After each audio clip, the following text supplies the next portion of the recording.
The most important thing in this job is producing actionable reports, right? So ethical hackers have to report clearly and in an actionable manner.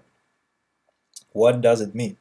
Uh, from the beginning, I have to tell one very sad thing. Reporting is the least interesting part of the job. Okay, but still, it's almost the most important. Yeah, so no matter what hacking skills you possess, and no matter how much time and money you have invested into your skills and toolbox, producing clean and actionable reports is the most important thing in this job. So, what does a good report contain and what does it not contain? Okay, so first of all, it can be readable but by different audiences. That's very important because focusing on only technical things does not provide any business value because it has still to be translated by technically skilled people uh, to their bosses, their managers, and system owners in order to be useful. Okay, so any report has to have these different parts that are readable by different levels of audience. First of all, there has to be this statement about the scope limitations, about everything else that's just configures the assessment, right? Creates the impression of what this assessment was, and what was the goal, and what was the threat model, and what level of the attacker we have imitated, right? So everything has to be described within one page just to give the understanding when it happened, who did it, and how, and over what scope.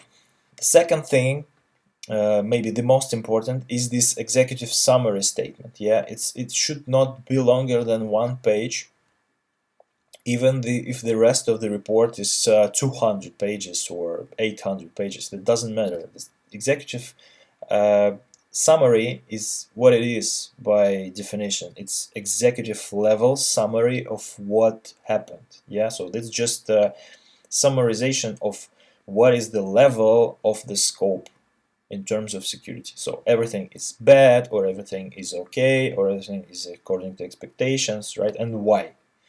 Yeah. So this is not put into the wording like that everything is bad and so on. If it's bad, you can put it into more politically correct wording. For example, and we will discuss it in detail in further videos, but just to give you impressions how it should look right now, it should read that the level of security as a result of the penetration test has been concluded as that demands immediate improvement. Okay, so this is the most critical thing that you can say about the things that you have observed. Not everything is bad, but it requires immediate improvement because of we have effectively modeled an attack to the infrastructure that has resulted in complete compromise of corporate systems. So this is an executive summary that shows that everything is bad and demands attention of the highest management level possible. Okay. So this is what executive summary stands for. Then, if you have something on the table, you have to list the immediate actions. Okay, so if something really went wrong, went bad, you have to report it immediately, not waiting for the reporting phase of your penetration test project to begin. Okay, and it has to be fixed as soon as possible. So something will definitely be reported along the way, and it should be provided in this section of immediate actions in form that critical vulnerability has been identified and reported and already been fixed, or the fix is in progress, something like that. Then you will have this attack narrative, for example. Sometimes we call it like that. So you just describe what you did in order to successfully penetrate the scope. Yeah, so this is the most interesting, right? The sexiest part of the report. You just provide evidence of what you did, what you accomplished, to showcase the business risk that is identified by this report and proven by your evidence. Okay, and then this technical report starts. This is the the longest part of the report that one by one describes the vulnerabilities that you have found, the proof that these vulnerabilities are valid, and the recommendations you provide in order for them to go away, how it should be fixed from your standpoint, right? So you have to remain objective. You don't know the agenda of internal political situation and the players in the company. You just technically provide the most effective way to get rid of these vulnerabilities as soon as possible. Okay, sometimes there is this very weird requirement to provide more than one recommendation, which is rarely logical. However, you can either fix stuff or you can create some compensating control that just prevents this stuff from happening. Yeah, so sometimes there is this requirement as well. And then some appendices, some information that makes reading the report more easier.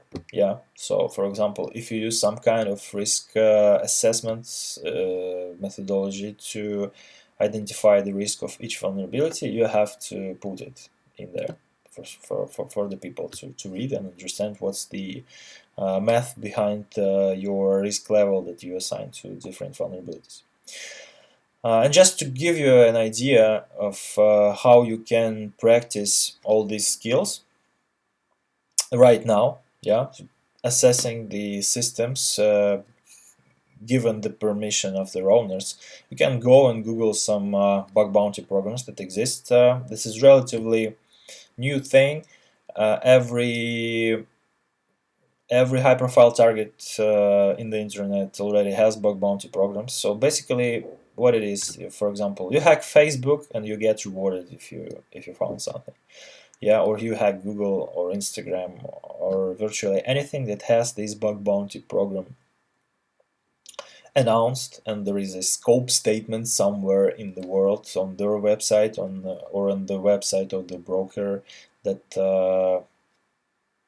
collects these reports and summarizes them and transfers them to this respected entity that